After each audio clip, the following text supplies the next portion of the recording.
This is Kitten Features, and you're listening to Show X Live with Ken in his student accommodation all the way in Scotland, and Wayne in his white windowless van? Uh-oh, I better get out of here. Enjoy the show!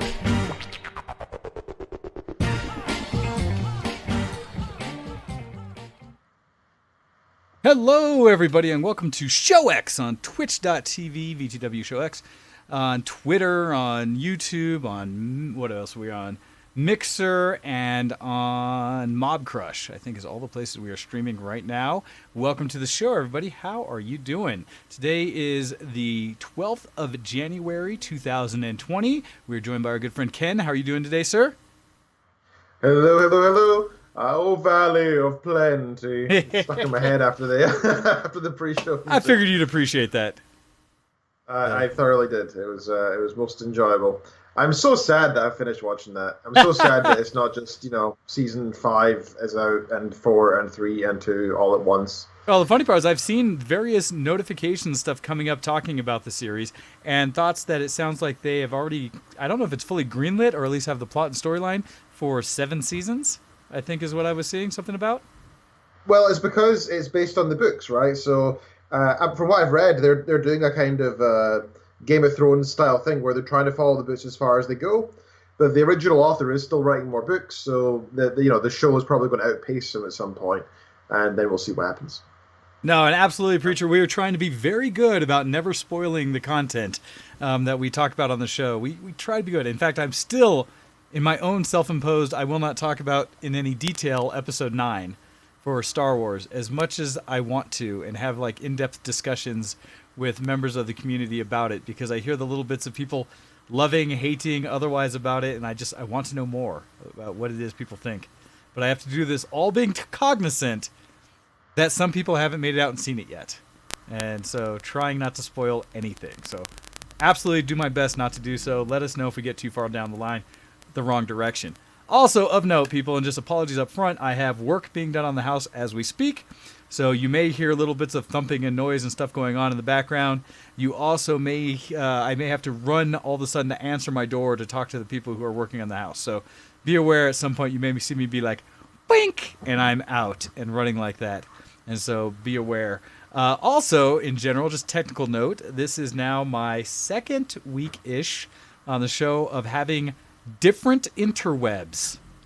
And so I am now pushing a somewhat consistent 800 megabit down and 40 megabit up. And nice. so Okay. in doing that, I have upped the stream's quality from, we were pushing at 720p and we were pushing about 3 megabit per second up is what we were pushing. We're now set for 1080p and 60 frames per second at 8 megabit per second up. And so y'all let me know how the quality is. I know I heard a little bit from last show that people said it looked cleaner, so hopefully that is the case. Unfortunately, Hando, answering your chat, no, I haven't seen the video yet that was posted on Discord. I've been bouncing around doing all kinds of things this week that we will get into, but starting with Ken as we get into a little bit of dysfunctional deviations. Talk about, Ken, what you've been up to this week. Although I also, prefacing in, our goal is to talk about ourselves like we do the first hour for the most part. Second hour, we do want to talk about CES a bit this week because it has just been this last week of technology and all the new things that consumers can look forward to in the upcoming year, as well as we'll talk about, as I get into the Geek Cred section, some discussion about a Friday exploration into space with our buddies Asteroid Blues with VTW to check out some things in Star Citizen. In line with that, we are going to be having a contest sponsored by our friends Asteroid Blues of potentially giving away a package if it's something you've been curious to see. Checking out Star Citizen, they are offering up a starter package with a ship and which would give you access to both, I believe, although they may have to correct me, I don't know if it's just Star Citizen or also Squadron 42 or not. We'll have to talk about that. I didn't catch that piece. But so you may see some new faces in the chat and such like that. But the contest will be, now that we've gone live, on the Twitters, VTW Show X, you'll see our post that says that we are live this week. Retweet that on all the places on Twitter and follow us on Twitter, and you'll be eligible for access to this game key from Asteroid Blues. So throwing that out there, we'll do the contest after the break, top of the hour. So that's what you got news for it going in forward. But otherwise, Ken, what have you been up to, the Asthma Geek, this week? Well, on a similar note, I should also mention that we are also sponsored by Audible. So thank you so much to Audible for giving us pennies whenever we get somebody to sign up. The cool thing is, Audible is, we only ever get sponsored by things that we either personally use or love or endorse ethically or because we've enjoyed their products or yada, yada, yada, right? So we sponsor we're sponsored by Audible because we really like Audible. They produce great stuff. I listen to multiple audiobooks a month from them. I think it's a great service. I think it's well worth the price. So we've got a link that can give you, I think it's 3 free audiobooks, which is quite nice. Good. So if you are interested in that, click on the link that's now in the chat. Get yourself some free audiobooks. At least one, in a way. I think it might be 3, but there's at least 1 free audiobook. And if you don't like it, if you listen to it and think, it's not for me, you can just cancel it before you get charged. So that's fine. All right. So my week, I want to first of all say, because I've had some people message me asking about the dogs, and I very much appreciate that. Thank you so much. The dogs are fine. After last week's battle, they have healed up, and they're back to, both mentally and physically, they're back to themselves, more or less. Brutus's ear is still healing, and it kind of drastically. It looks pretty gunky and kind of disgusting looking, but it's healing, and it looks fine. They actually finished their antibiotics this morning. Oh, good. And Tank is back to his arrogant self. He's standing on his... So he's got a chair in this house that's just for him. I'll show you, right? I'll also show you my messy bed as I do this.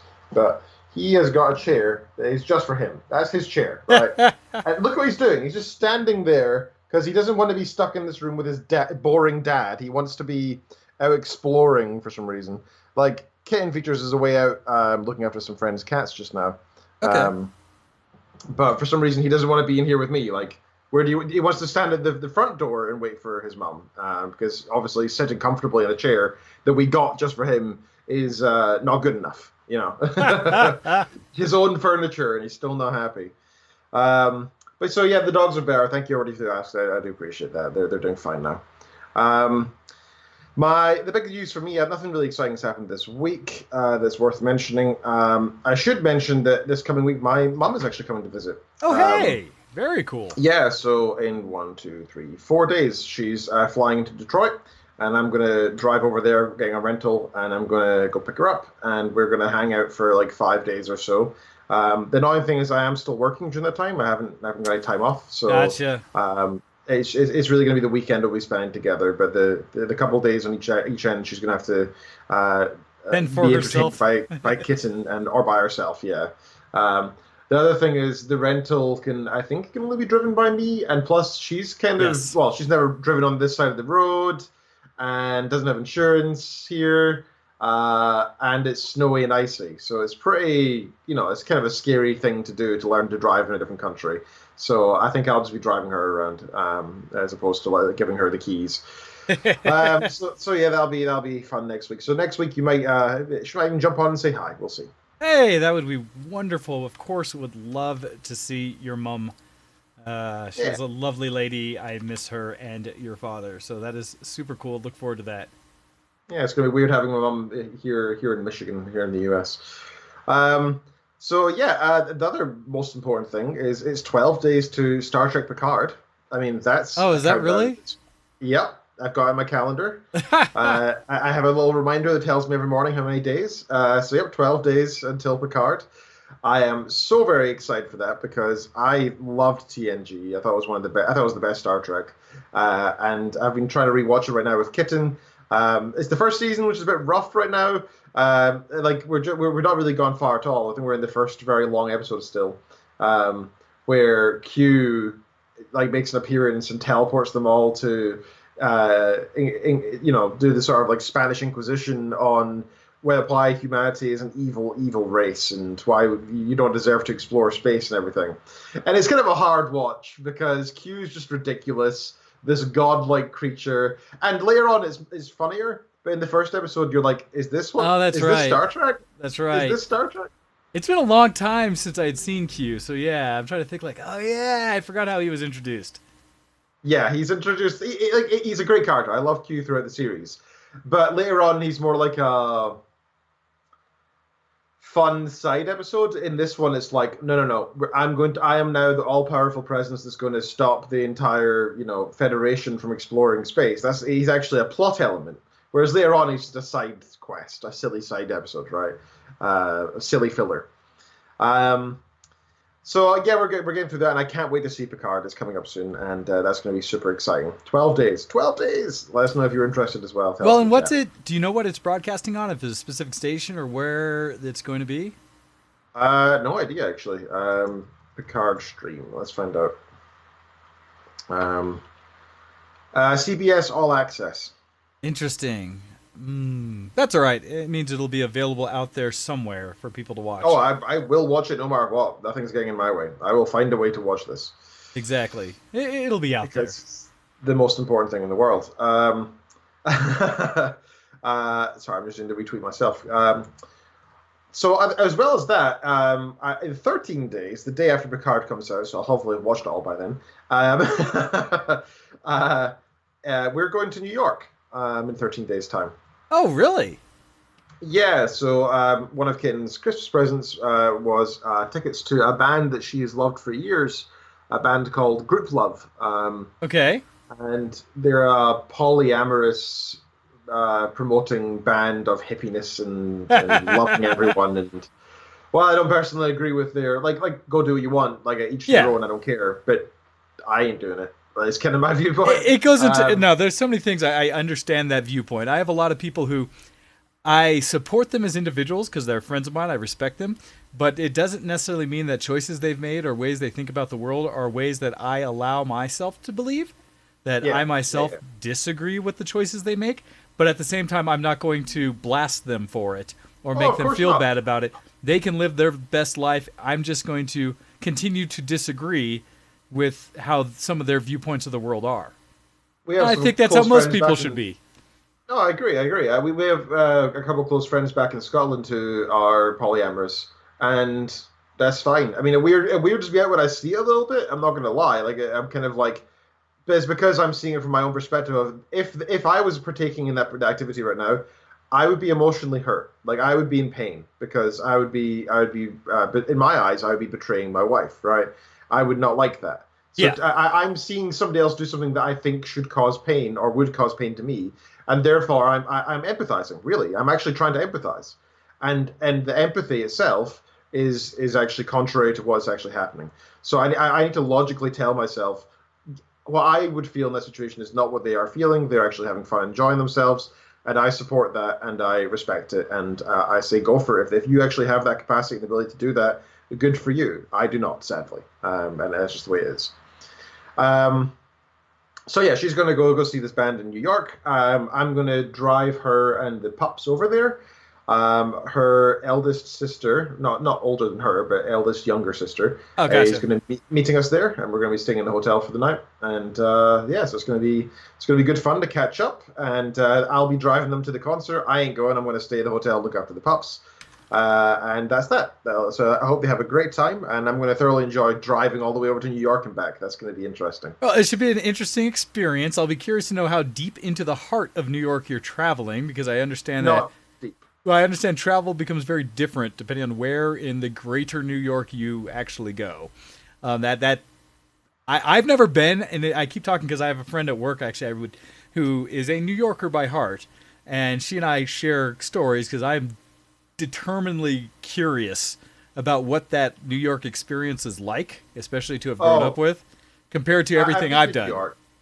It's I've only ever driven through it, so I've never really properly experienced it. My parents were there last year. They spent a week in New York, and I told the story of how the first thing happened was my dad was effectively robbed by a bunch of guys, right? So it's kind of a rough, tough place. It's a tourist trap. And but that's only the part that most people who visit see. You forget that that's not even 99.5% of New York, right? Yeah. But we're actually not, technically speaking, we're actually going to Connecticut. But it's right on the border where New York City kind of overlaps into. That's where we're staying. So it is technically New York we're going to, but we're just staying in Connecticut, technically. Okay. Which is weird. It's Yeah, it's a bit strange. But we're going to drive through just the outskirts of New York City, sort of north of it, go into Connecticut and stay there. And the place of concert is only 15 minutes away from the hotel, so that'll be fun. I'll be able to talk about that in 2 weeks' time and tell you how all that goes. Cool. That is pretty much everything I have to talk about, sir. What Hey, have you been up to?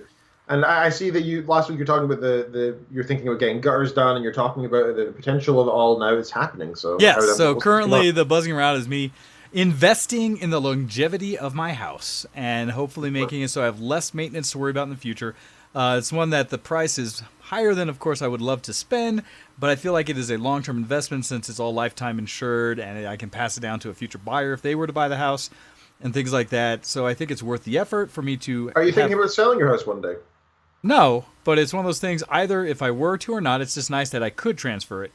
And if not, that it's got essentially a 20-year plus warranty on it. So the money I'm investing today hopefully means I will not have to get on my roof and do anything major for the next, many, many moons. That's my goal. Because as much as these guys are just up on the roof with their ladders and running around like it's easy, that ain't me. Well, they do it for a living, right? And I understand that. And younger me was a little more comfortable, had a little more sure footing on the roof. But when I was up there not long ago, I realized that is no longer I. That I was very aware of the angle of the roof and what I would experience off of the roof. And doing that, I was like, nope. And actually, Babs, I've had solar panels on my roof now for 2 years. And so they're just navigating around them doing the gutters. But they're basically putting on filters over the gutters that will hopefully keep any physical debris out of them so that water transfers and still does what it's supposed to by pouring through the gutters properly, but that any other debris, either from the asphalt on the roofs, from the pigeons that are invading my house regularly, to wind blowing trees and stuff like that, won't lend themselves into the gutters so that I'd never have to service them is the goal. Because I have had a point where it got so mucked up, water was starting to come where they shouldn't, which could lead to damage of your foundation and other things in the house. There's lots of reasons to make sure that it works the way it's supposed to. So that's what's happening right now for the investment and the quality of like my maintenance in the house. So we'll see how that goes. Hopefully it means I no longer have to think about it. That's really my goal. I'm willing to invest a little extra up front to make less maintenance in the future because it's just me and this, what people arguably say is too big of a house for a single person like me. So that's one thing. That's the thing as well, though. Like, people often will spend a little bit of money on maintenance because they don't want to spend the bigger chunk. But in reality, over the years, you will spend more if you keep spending little bits here and there. Yes. It's like when we moved into our last house, we bought a vacuum cleaner. And we just got a cheap one that was like £20 at the time. And 2 weeks later, it broke. So we got another one that was like £30. 3 weeks later, it broke. And this happened like 3 or 4 times over the months, and we thought, okay, this is getting stupid. We spent £200 on a vacuum cleaner, and it lasted us for another 5 years. Like, it just is absolutely fine, and it's still running, and I think it's now been inherited by our friends. So that it's better to spend money early on because then you spend less money later on, and overall you actually spend less. In general, that's the theory, right? And so, is that you tend to buy higher quality or research out and find where better quality is for maybe less money. But it does take some work, and you definitely want to get out there and pay attention. So yeah, that's what I'm doing with the house right now. So if you do hear bangs and buzzing and screwing in the background, that's what's going on.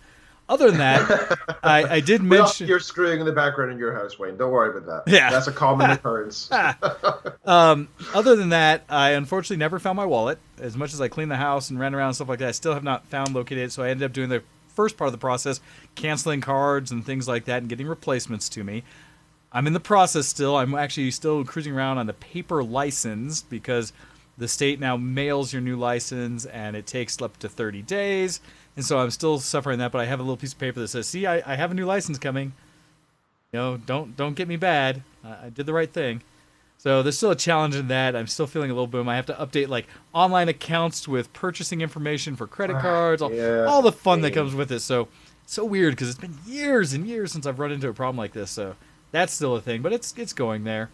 Parents are no longer in my house. They're now back in theirs. The repairs and stuff happened. So they're finishing things up and doing a few other modifications to hopefully get on the road again so they can eventually find their ways to warmer climates, as they now have the option to do, and that their house is mobile. And one of their goals, they're trying to skirt and get around weather so they can get where they need to be before snow kicks in. So good luck to them. I will maybe, I don't know if today or another, or if they're going to be here another day or so to do last minute things. Still have to run out and try to help them wrench a few things in doing that. Also, I've had an opportunity to kind of hang out a little bit with some friends real quickly. Yesterday went, and hopefully people saw it on the stream some. There's some more geeky stuff we'll talk about more in the game side. But had my friend Amy come over. Oh gosh, I'm trying to remember her cosplay name that we go into. But she was specifically wanted to come play some Beat Saber, because hopefully anybody who's been watching the stream has been seeing that I have been playing more of that recently, and so it's kind of come and gone multiple times.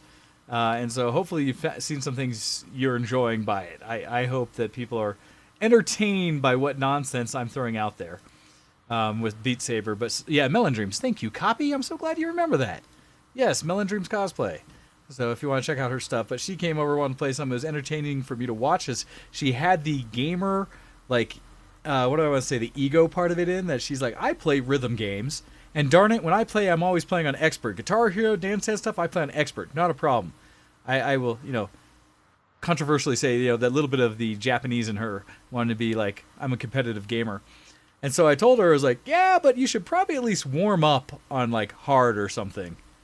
And so she was like, no, straight to expert. And sure enough, first song, I don't know if she got past the first, like, 3 bars of the song before it was fail.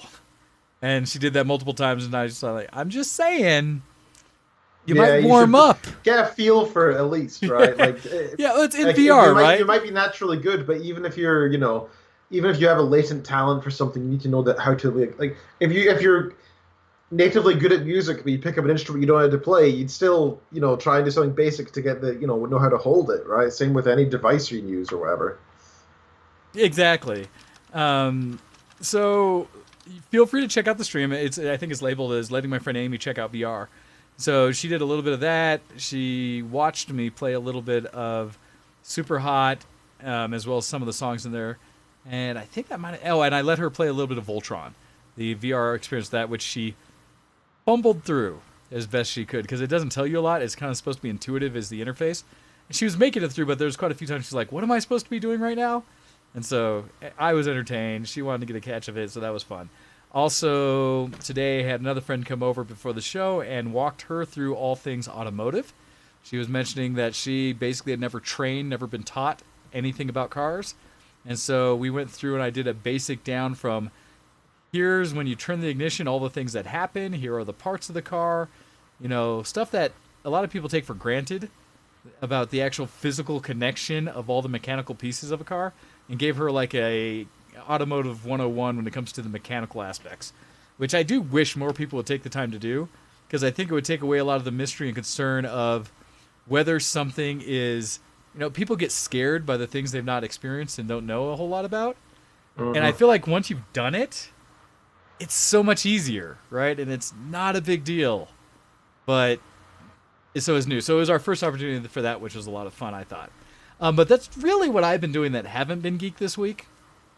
Just as kind of catching up on the things that I can recall playing through. So with that, though, I think we should get into a little bit of what's geek so that we can get everything through so we have time to talk news and exciting stuff from CES after the break. So... I'm a geek.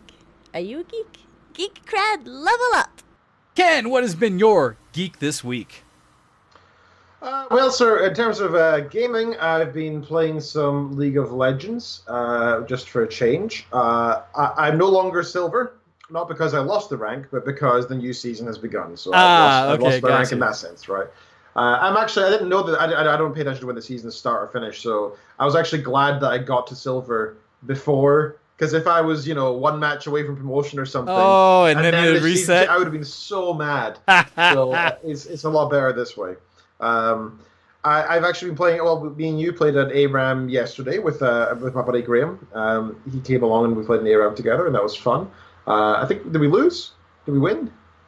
I can't remember. I want to say we lost that one, because I remember the discussion being like who were the best and stuff. Some of the players were. I wasn't sure if the chat was snarky or not. So it was the first time Graham had played in about a year. Yeah, I figured it had been some time. He only played one match last year. and then the year before that, he also only played one match in his match history, right? So he played one match a year for the past 2 years. So understandably, he wasn't very. In fact, I tried to tell him, like, the last time you played this game, he was playing Rise, and I said, the last time you played this game, Rise was an entirely different champ. Yeah, last time I could play Rise. Now I can't play Rise. So I tried to give him some pointers because I'm okay at Rise and ARAMs, and that like, I get an idea. I understand what his spells do. Yes. I'm not very good at using them in lane and in the normal yet because that's scary to me, especially as I don't know how that comes into last hitting and trying to make sure you lock someone down and just to control the lane versus I need to participate in this group activity of a fight. Yes. So I was trying to explain to him, look, like his ult no longer just empowers his other abilities and makes him do more damage. You now have this mass teleport where basically whoever's standing within like 10 feet of your character gets teleported along with the character to somewhere 30 feet away. That's basically how it works. And he was like, what? Yeah. And the first time he used it, he thought that it teleported everybody no matter where they were. Oh, gotcha. Where he's going. So he just took me and him in the middle of the enemy team at one point. And death. We killed like one guy and then we got decimated. It was just, he was like, why'd that happen? We're laughing at it. It was funny, right? But and by the end of the match, he was starting to be like, okay, I think I get it now. I'm like, well, it's a bit late. To be fair, we were all doing fairly. I think you were the best in the match, and I think it was tough. I think you actually died. I think you went like 2-0 or something, if I remember correctly. Oh no, I died. I died. Everybody died, but it was just. Yeah, it's you can only do so much against the whole team. Everybody has to pull their weight. So yeah, so it was fine. I mean, we had fun and it was silly. But our main goal was to play a bunch of normals. But when we saw that you were on, we were like, we'll do an ARAM with Wayne first. Hey. Graham doesn't really like ARAMs, so like I said, hey, it'd be a good way to warm up and remember the game, So that was good fun. And yeah, we played a bunch of normals. We won 4 games and lost 1 game, so that was fine. The first game we played, I decided to try and carry, and I did a great job. I went Master Yi jungle, and I went 17-6 or something like that. Awesome. So I just, it was great. Like the enemy team kept trying to jump me, and I would just kill them all. It was just so fun. Stupid Master Yi when he gets fed is just ridiculous. Yes, it is. Graham's favorite character has always been Xin Zhao, and so he tried playing Xin Zhao in the first game, but he's been changed a bit. Yeah. And plus, nobody really plays Xin Zhao just now because he's just a bit underpowered. So he moved over to Trundle after that and said he was having a lot more fun. He kept saying that, I don't know why, like I'm doing fine in the exchanges at the start of the game, but later on I always seem to start losing. And I said, well, dude, look at your CS, look at your minion kills. You've got like 32 10 minutes in there, guy's got like 65. Yeah, so it's items. It's because he wasn't last hitting. He wasn't thinking of the minions whatsoever. Yep. He was just trying to go for champions. And I said, dude, number 1 thing and goal is to stay alive. Number 2 is CS. Number 3 is champion kills. Yeah, it's all about get the money so that you can get the items so that you're more effective late game. Yeah, that's. And I also kept trying to say to him, like, if you're dying in exchanges or you're dying even when you're trying to get minions, like something like he's playing melee characters, right? Yes. So if you're up top with a ranged character, they will just not let you get gold. That's fine. Just stay close enough to get XP. If you stay too far away, you'll the XP difference is a bigger difference than the gold difference. Yeah, you have to be in a certain bubble to be able to still progress in the leveling scheme in the game so that you don't fall behind. I think it's like 1,600 feet or a radius of 1,600, whatever they call. Yeah, whatever the measurement in the game is. Yeah. So yeah, it was fine. Like it was a learning curve for him, and it was for me as well because I've been playing support pretty much constantly for the past month. And I made a point of trying to play. I realized that I've noticed on my profile it says that I have like 3 or 4 loot boxes or whatever that I can get right now. Okay. And I was like, I've not had one in ages. Even though I'm getting S's, S minus, S plus on my main, why am I not getting these? And I realized it's per champion. So you need to play different champions and get high ranks to unlock those loot boxes. Interesting. Which is a great way of doing it. Like you can't pay to unlock that. You have to do well in the game, which is a fantastic mechanism. And you can actually unlock paid stuff with that. And this is why I never noticed because all I play is ARAM, so I'm constantly on different champs. And so I never even thought about that. If you main like a single champ, how that would take longer to do. Yeah. Well, that's the thing. It doesn't matter now how much I play that Nautilus anymore. I can't get those loot boxes anymore. I need to play other... but the good thing is it doesn't have to be ranked. I can play normals. And that's what I'm doing with Graham, just playing some normals. Sadly, with Yi, I got an A plus, didn't get an S, so I didn't unlock my loot box. I think I died too much. But yeah, so I just need to concentrate on playing some other champions, screwing around, and seeing if I can unlock some more stuff in the game, because I unlock a lot of stuff through leveling, but I've not been. And I think it's better for my overall understanding of the game and trying to play ranked if I know how other champions work a bit better as well. That makes sense. So it's yeah. not a bad thing. Well, that's why I love ARAMs regardless, because you get to experience other champs on either end, either playing as them or against them. One of the reasons I do recommend ARAMs is they are much more, this is how everyone works together in a fight. And you start to learn abilities, timing, and the tells of how different characters work, that if you're smart, you can go back and apply to the laning phase. Because for me, the laning phase, when you're in like a regular Summoner's Rift match, the challenge I have is knowing where to place wards, when to collapse lanes, when to stop pushing a lane and start helping in other lanes. When, like, the whole concept of jungling to me is lost now because of the patterns and different champs, timing and things like that. Whether you still do invades or whether whole groups all start in certain areas, all those kind of meta aspects of the game are a challenge for me. Laning against another champ with just 2 champs in the lane doesn't bother me. But maximizing my last hits versus doing damage to them and not getting caught by someone who could be jumping in, things like that, that's where it starts to get a little more different from my everyday experience. But in doing so, I know the general abilities and who can jump on you from almost every champ in the game. That's good. Because in ARAMs, I see almost every champ show up at some point. And so I'm very aware of people's ults, I'm very aware of people's abilities, their timing, their ranges, all that kind of stuff.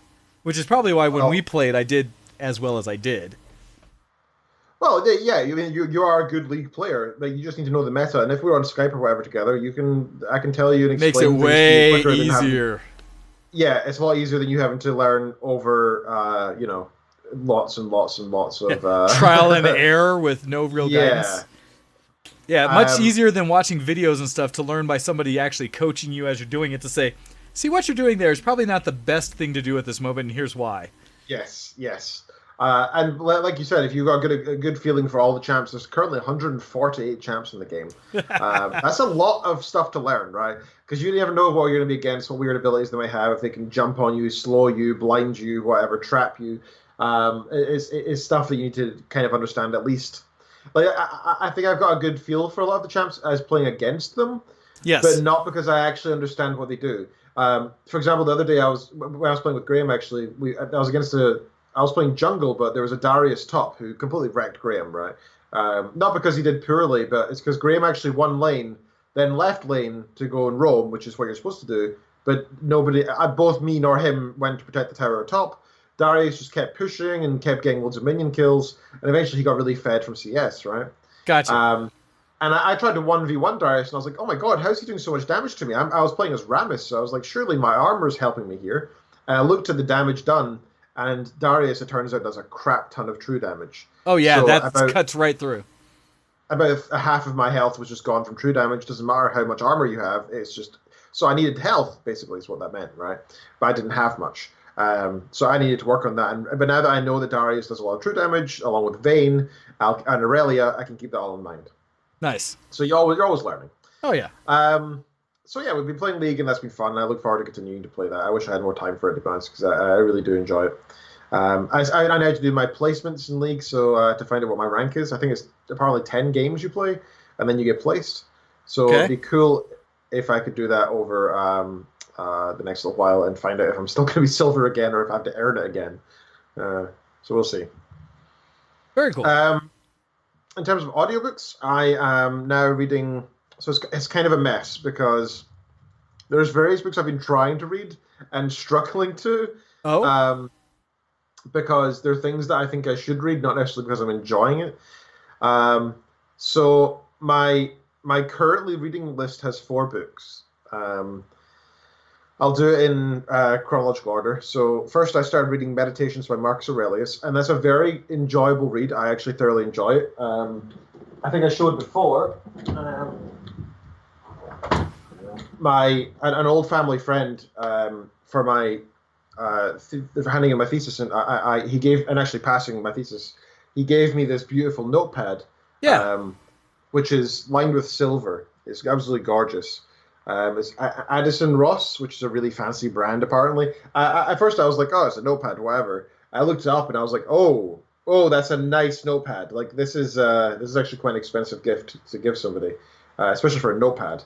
So I've been using this as my way of writing down my notes for philosophy. So I've been trying to passively learn a lot about philosophy because I'm personally very interested in it. Um, and what I've been doing is reading through Meditations by Marcus Aurelius and taking notes of the things that I think most personally interest me. I'm trying to learn as much as I can about Stoicism because I feel like it resounds so deeply within me when I read about it. So I've been reading a lot about it, and the problem is I'm not just trying to passively read this as an audiobook. I'm not trying to sit down and read this as a fun activity. I'm trying to do this as almost a form of personal project. So when I try to read this book, I need to sit down with my notepad. I need to be able to sit down for like an hour or two. Yeah, you're studying. Some relative silence. I'm effectively studying it, yeah.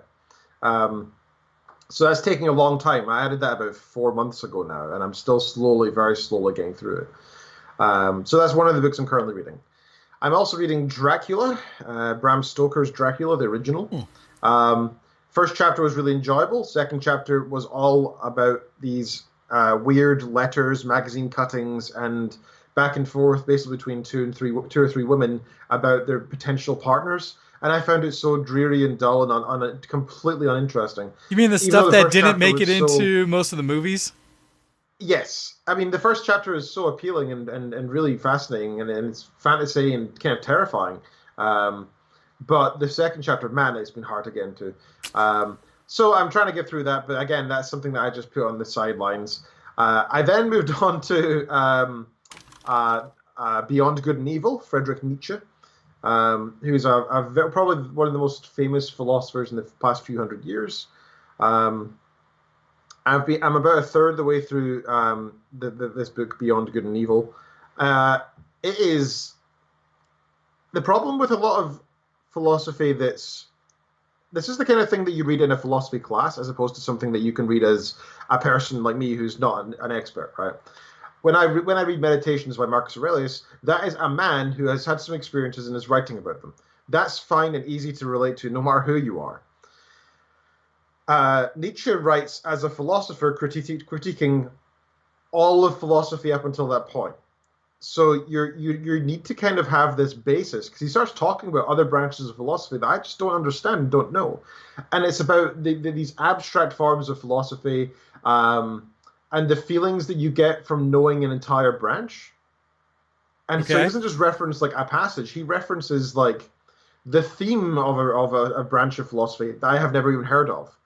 And he mocks it, and he's very derisive in his book. And I found that he's a very unpleasant character to listen to. Okay. Because he just seems to mock everybody that he talks about, every single thing that he talks about. He looks down on everyone.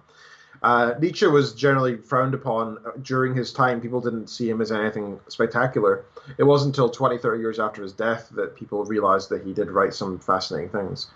And I'm learning, but I have to say about 95% of what I've been reading has just been like water over a stone. It's just not getting absorbed at all. Not quite. You know? Well, so the problem is philosophy books, I often think you can't just read once, and often are more valuable when you reference other materials or how it hit your life. It is more like studying a real book of education that, way different than consuming something for entertainment where you're being told a story and you're generally just enjoying that experience, compared to I'm trying to learn something, apply that knowledge, and make it more than just I've heard the information once.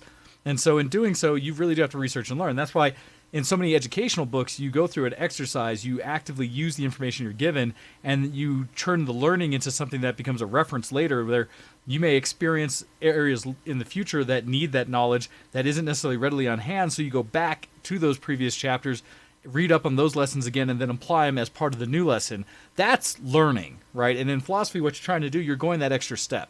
So it makes sense that you can't just consume it easy and light.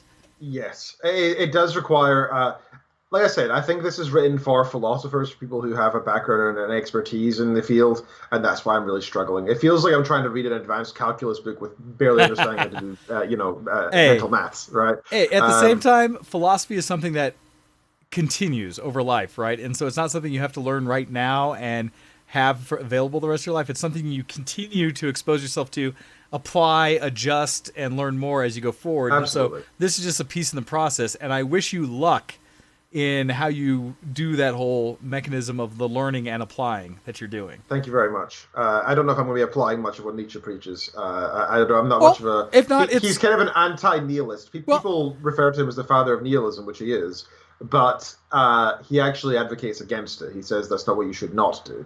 But at the same time... The thing that annoyed me most about him is the fact that he seems to think that the second chapter in or so, or the second meditation, or however you call it for his books, he talks about, he craps all over Stoicism, and I'm like, bro, you're wrong.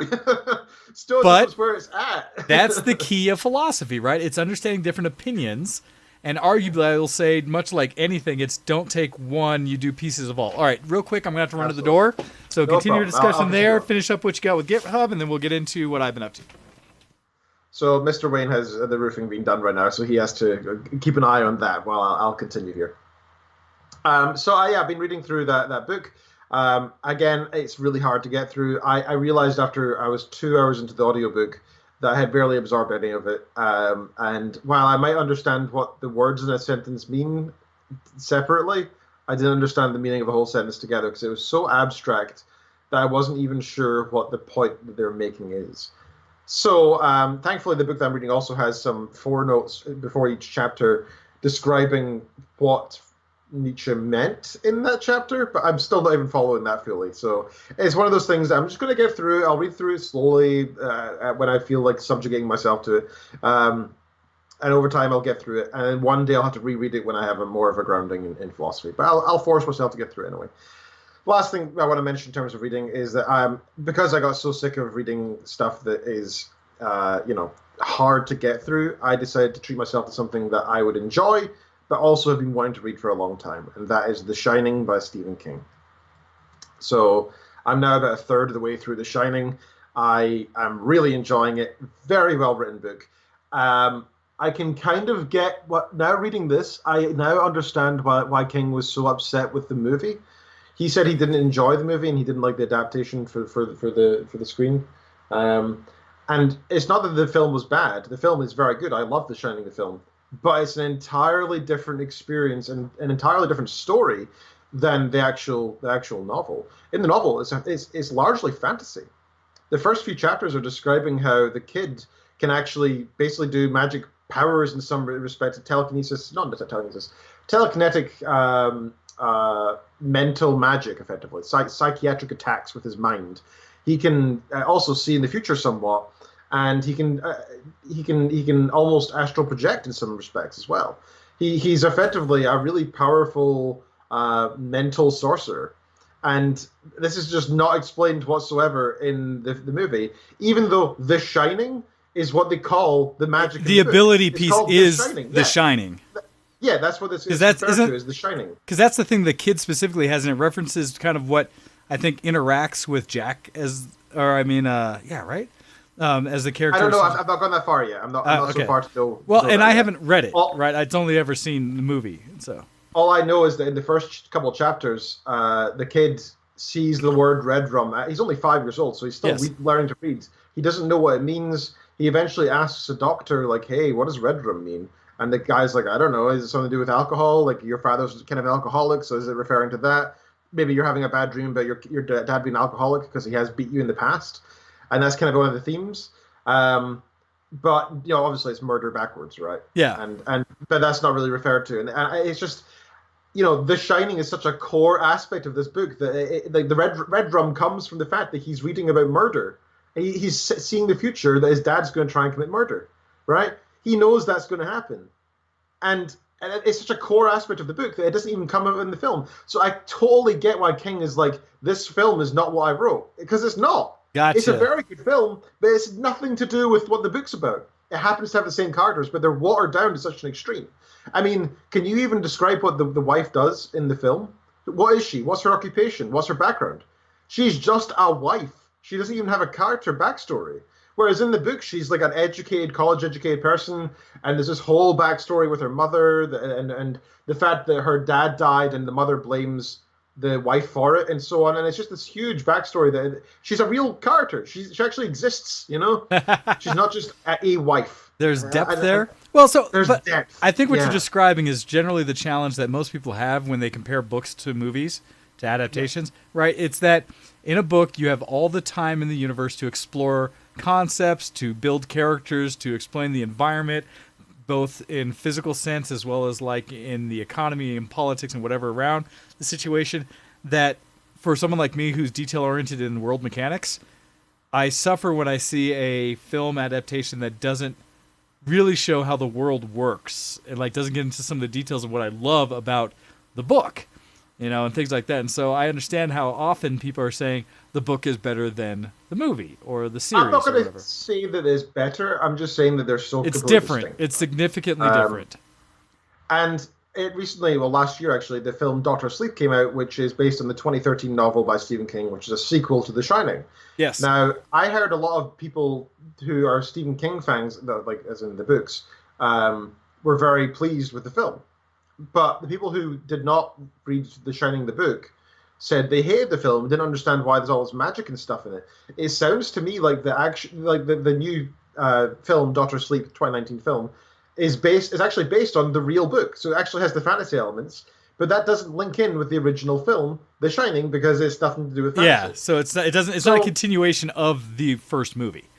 It's a continuation of the book, right? Yeah, and that's weird. Oh, I think it's a similar so conversation. I think it's a similar conversation that people have had with the Witcher series, that the people who have played the game versus read the books versus watched the series, that there's links to all of it, right? That some of the look you get is a lot out of the games, because that's the visualization people have had, but most of the story elements and things like that have come out of what's gone on in the actual books that the series was based off of, and that they're doing that more for the actual series. And so you have people who like or dislike both depending on where they came from. And I love how Earth's bringing in there about the Bourne identity the same way. I actually just read that book, the original of the Bourne series books, and reading it, I can see where the story is similar very much to what they presented in the movie, but also very different with some of the core elements of the characters and what they're trying to progress and do.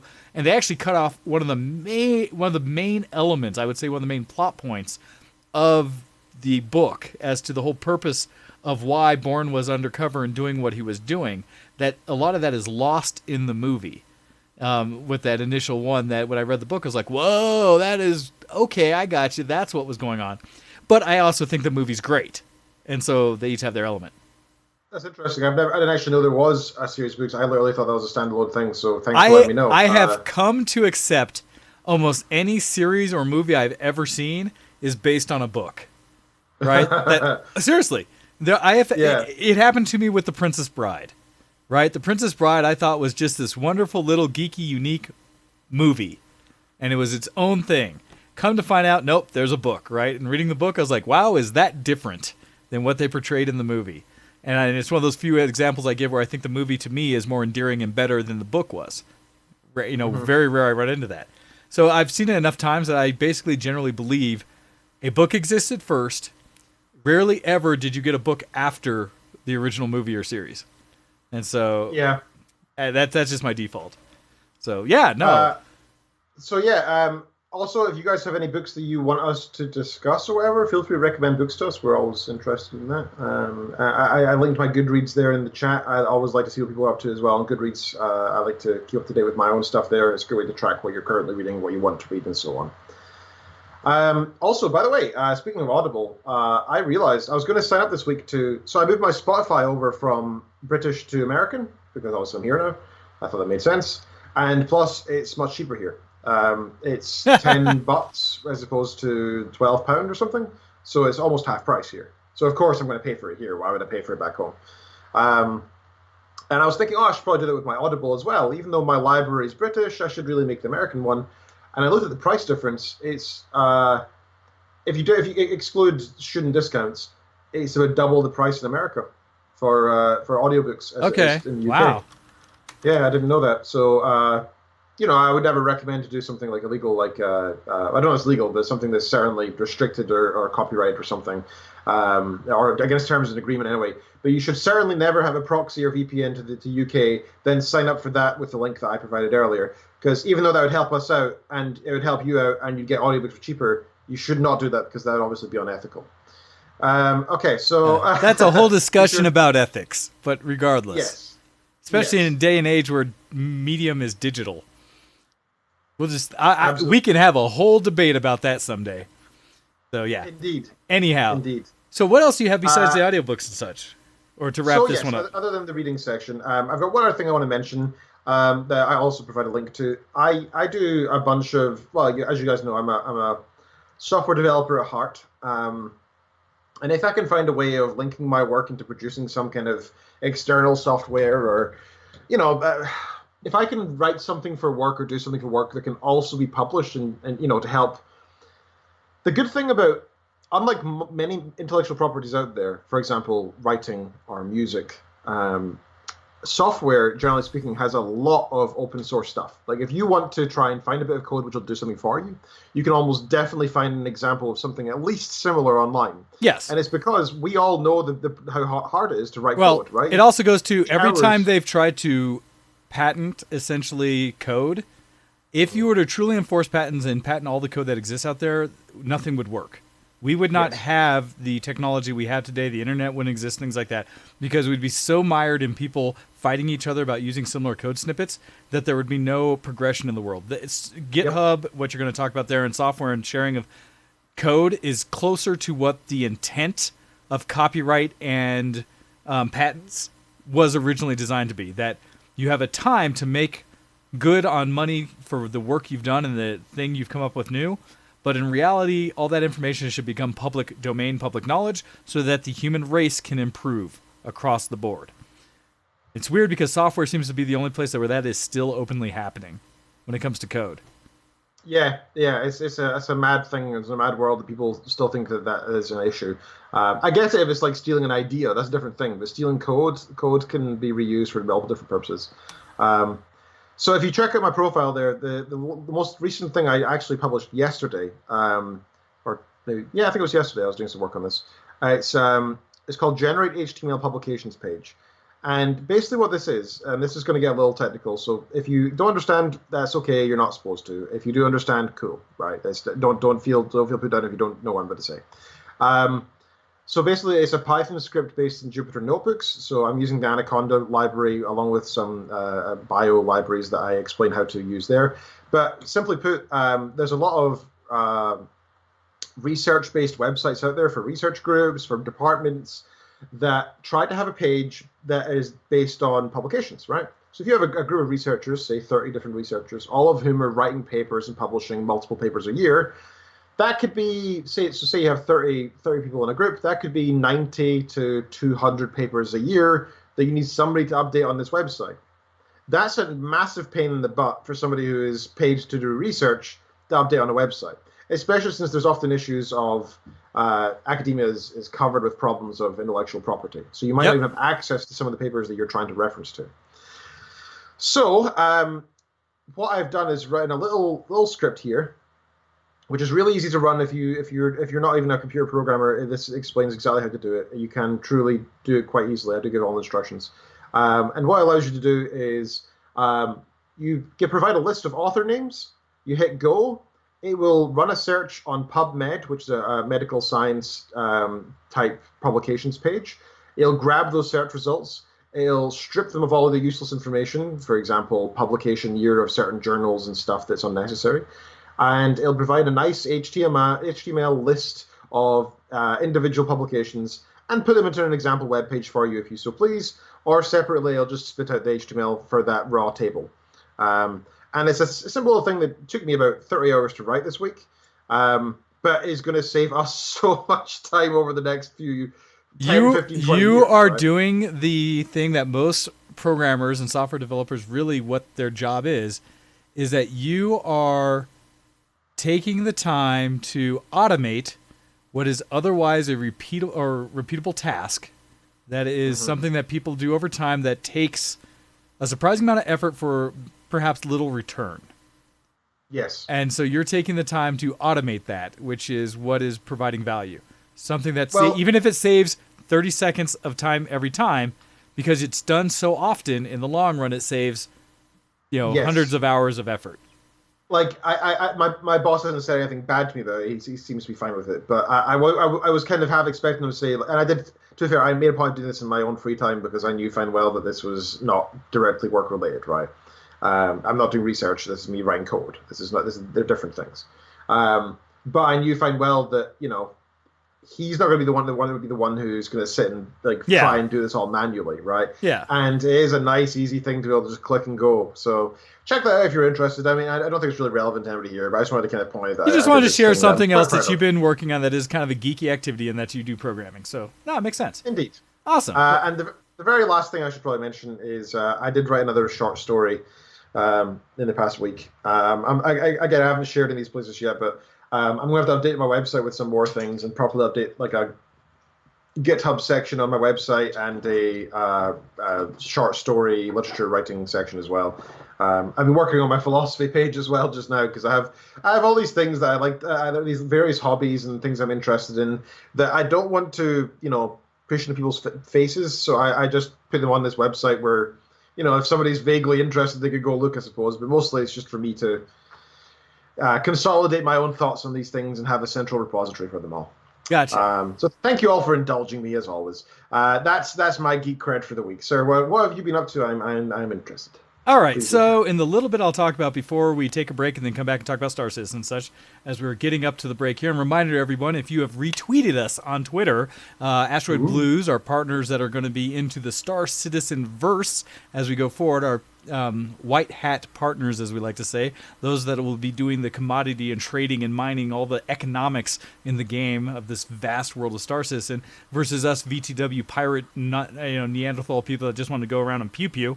They are offering up 2 starter holiday packages into the Star Citizen universe that will have the access to Star Citizen itself, not the Squadron 42 standalone game, which you can upgrade to separately, that they're offering up during this show for people to get in if they want to also join in and check out Star Citizen. We'll be talking about that after the break, but feel free to retweet out that the show is live, our live broadcast one. We will go through during the break and figure out some people who are winners for these codes. So check that out. You have this until the end of the break after we play the music here at top of the hour to get those retweets out there. So thank you for that. Just make a Twitter account, go to VTW Show X on Twitter, and retweet the live broadcast that we put out there. That's all you got to do. All right, so to start things out, also the LOL thing that you've been talking about and what you've been doing when it comes to all that is playing the little games associated.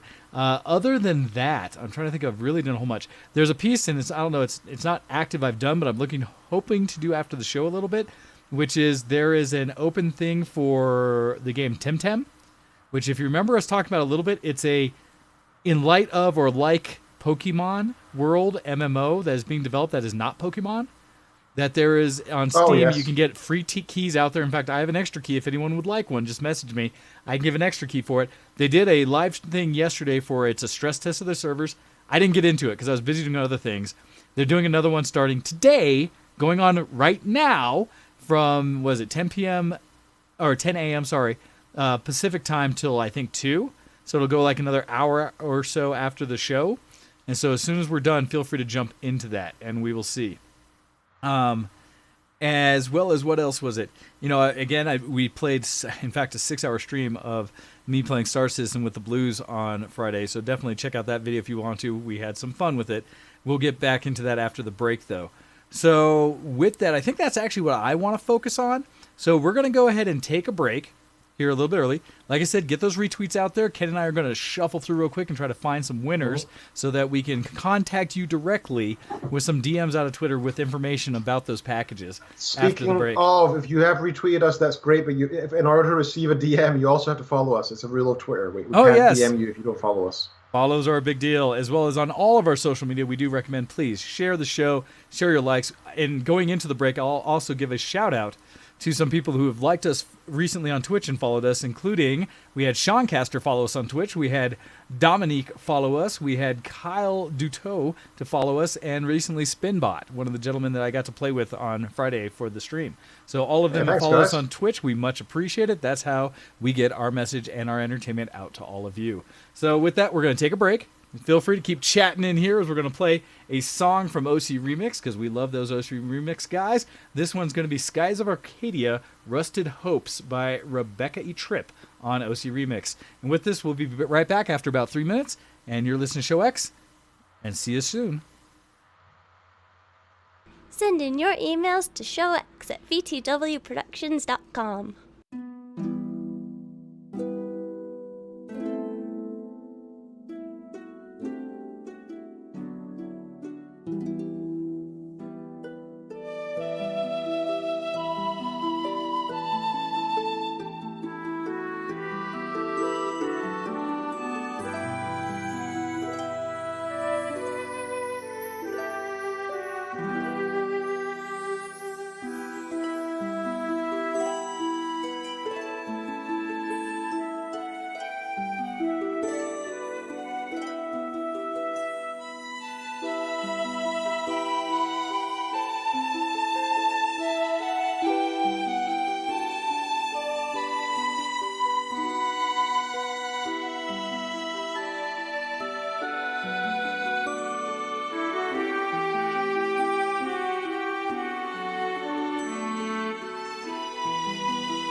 You're listening to Show X on vtwproductions.com.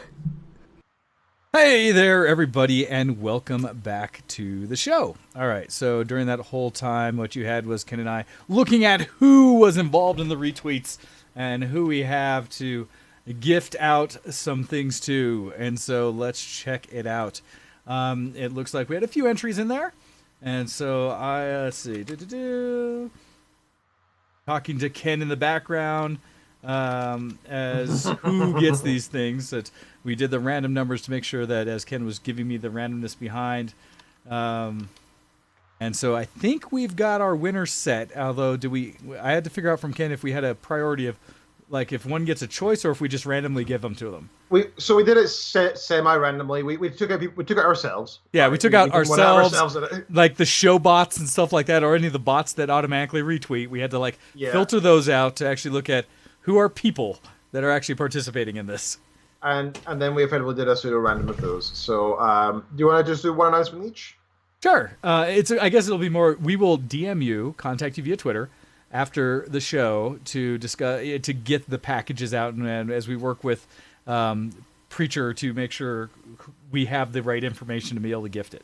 So as we are still figuring out how to do gifts, and you've seen how in the past what we've really done is just like randomly post keys into the chat and said like, here's a key, someone grab it, enjoy. This is a little more structured, so we're working on that. Yeah. But anyhow, so coming out of that, I will go ahead and say one of the winners, let's see if I get on the list properly, is Kyle Armstrong. So congratulations, Twitter account at Kyle Arm. So that one is we will contact you on that one. And Ken, for you, the other one. I promise there's no nepotism here. This was just truly random. Not that I'm related to this person whatsoever, but still. I want to give a hearty congratulations to Earthweaver for the retweets. We very much appreciate it. It's great to have your support, everybody. Thank you so much. And congratulations for winning. We'll be in touch after the show. Absolutely. Right. So we are continuing on. All right. So coming out of that and talking about things, a couple things. So we did the, shout outs to everyone. So thank you for the follows and everything like that. Big deal. Also, feel free, as you hear it on Copy's voice throughout the break, if you ever have anything you'd like us to discuss going into our sections, or if you'd like to share your own geek cred, email us in at showx@vtwproductions.com. We read those on air. We love to hear your geek cred. We want to hear more about what you've been experiencing or doing that you consider geek each week. All right, so Absolutely. To get into some of the discussion about what it was we did when it comes into this whole ridiculousness that was a fun time this Friday on Star Citizen.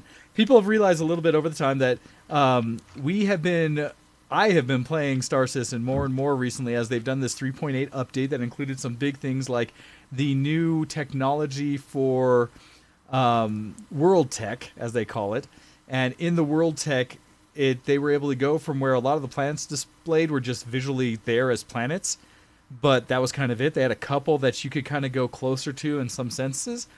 But a lot of them, they didn't really let you participate in the whole, into the world or going down to the planet stuff. And it was one of the things that Chris Roberts has said from way back in the day that they were going to provide was an ability to get you to go everything from stop to finish. Like, the universe should be seamless, that you should not have to worry about how you get from one area to the next. So one of the things I wanted to share as I'm doing this is some of this video that we did essentially while streaming. And so you're going to see my face twice as that was me doing the stream. Okay. But on there and some of the comments stuff that came up while doing the stream. And it's funny because we started out, it's still an alpha. There are glitches. And so one of the things that happened with the glitches is the first ship I spawned, the front of it was literally touching a hangar door.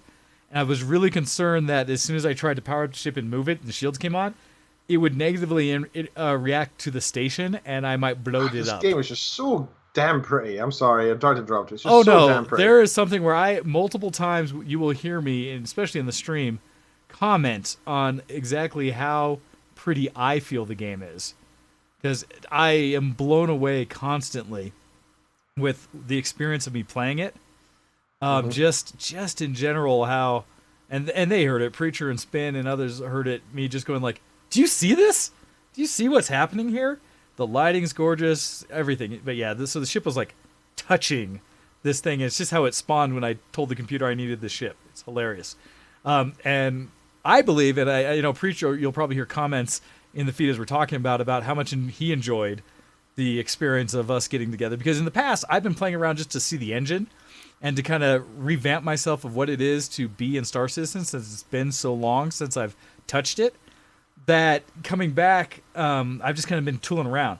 This has been one of the first times that I have tried to play the game again, because they are constantly doing updates. And one of the things that brought me back with 3.8 was this level of persistence. They now have it that the money you earn in game and the ships and things you purchased and items you purchased will be present the next time you log in. And not Not only really a that, feature as much as not a bug anymore, right? yeah, well, it was something that as they continued to test features in the game, they hadn't implemented that aspect of it, the true persistence.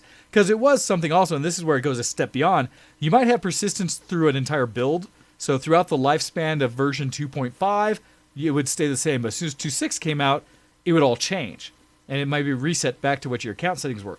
They have promised, at least through the end of the alpha, that with the installation of 3.8, that persistence should stay true through the rest of the alpha until it goes live. And so now there's a little more reason to spend time in the game and to earn things, buy ships, do things like that, because you're more likely going to experience it over a long term. And so that's another reason now it's worth me spending more time in the game versus just seeing that exists, but actually completing missions and doing things because I'll keep that for at least some period of time. And so that's part of the draw too. So you're seeing me like navigate around. I'm going to jump forward a little bit because once I picked a place to go, transportation between places in the universe is gorgeous. Again, the lighting effects, everything is connected in real space. And so when I'm transitioning between locations, my ship is literally flying through the universe. And there's truth to that, and you see it elsewhere when we were traveling around together, times where we'll be interdicted, where other ships can stand in the transition lanes between where people would normally travel, turn on a disruption field that any ship that is quantum warping between locations as they enter that field get yanked out of quantum space. It gets slowed down to normal space at such that it's a time for both good and bad. I found out on the hard way good can get you, where they are, like in good sense, you may have customs type people interdicting you where they want to scan your ship for no illegal contraband. Okay. And so they'll sit up there, and other sides where you could actually buy your own interdiction ships and you can run pirating, where it's like, I know transports love to move between this mining area and this area. I'm going to pirate. And so we'll hang out there. We'll pull them out of warp. We'll go and hit their ship you're and steal discussing their the cargo. ethics here. Is this like a choice that is literally like, do you wish to be a pirate? Or do It you is wish to be an open world. Oh, And okay. there are consequences to your actions. And so, like, for me, thinking I'm a good boy, but I was trying to rush to get somewhere, and it happens as I think as I came out of warp here, maybe the first time, is that I'm trying to meet up with people in physical space in the universe where we were all in different ships. We got into the same server by joining as a party, and then we were all trying to meet together to play together. And as I was going, I come out of warp, and there's real space here. What you don't see, because I'm on the outside of the ship, is how far I am from the planet I'm going to. But it can take minutes to transition to the next place you're going. And so there are times where that trip takes a little bit. And so, like, I'm jumping ahead here where I'm actually getting to the planet here.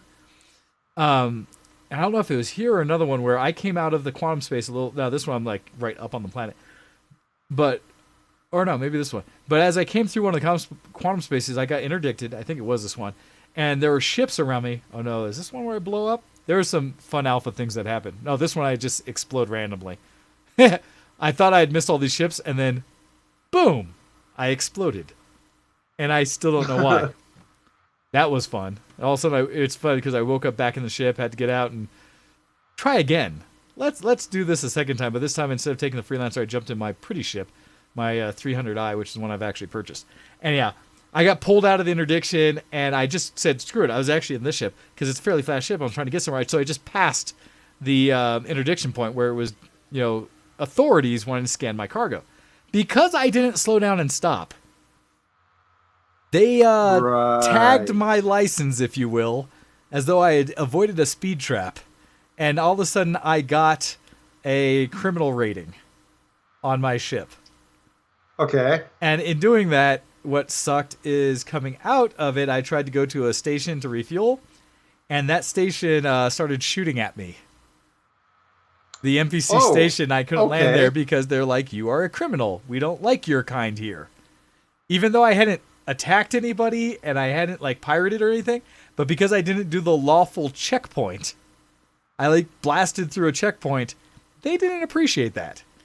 But again, so there's consequence to action throughout the game, which is so good to me. Because when you said you get to choose to be lawfully scanning or whatever, I thought that was like a non-functionality thing and just something players were doing.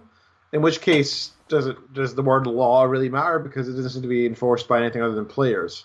But no, that makes sense now. And it's enforced in multiple ways because it's players as well as the NPCs. So the NPCs will naturally put bounties on you and things like that. Players can choose to go after those bounties. And so there's lots of ways they manage it. And the challenge, I think Preacher was telling me, careful on your criminal rating, because if you get too high, I don't know if it's a level that it happens, everyone in the verse will suddenly see where you are that could go after your bounty. And so it becomes very easy for hunters to target you. And that's one of the things they're doing as a natural means to keep people from griefing constantly. Or to at least cause there to be a negative impact to making that decision. You can do it. You can be a criminal, but there's going to be a reason for regular people to look for you all the time. And so I love that they're truly, in my mind, doing an open world experience to encourage you or not to like play the way you choose to play. So here I jumped ahead to a point on the station where we're actually spawning ships, and a big shout out to both Spinbot and Preacher for giving me the opportunity to see some things I've never seen. And so Preacher, and this gives another huge shout out to the Blues, they have a large hangar of ships.